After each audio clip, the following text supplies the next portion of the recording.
سلام، به مسیح ایکس خیلی خوش اومدید. میخوام توی این ویدیو از کاشف رادیواکتیو صحبت کنم.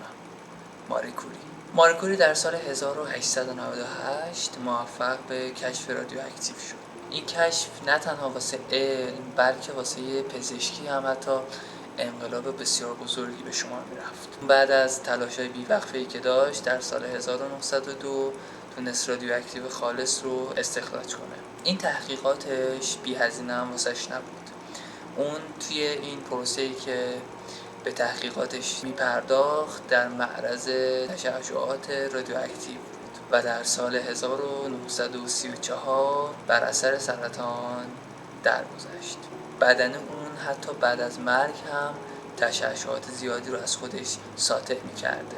بعد از مرگ ماری کوری رو در یک تابوت سربی دفن میکنن. حتی بعد از مرگش اطراف قبرش تشعشعات رادیواکتیو میبینن و پیدا میکنن، ولی دانشمندان اون رو برای بازدید کنندگان بی خطر میدونن.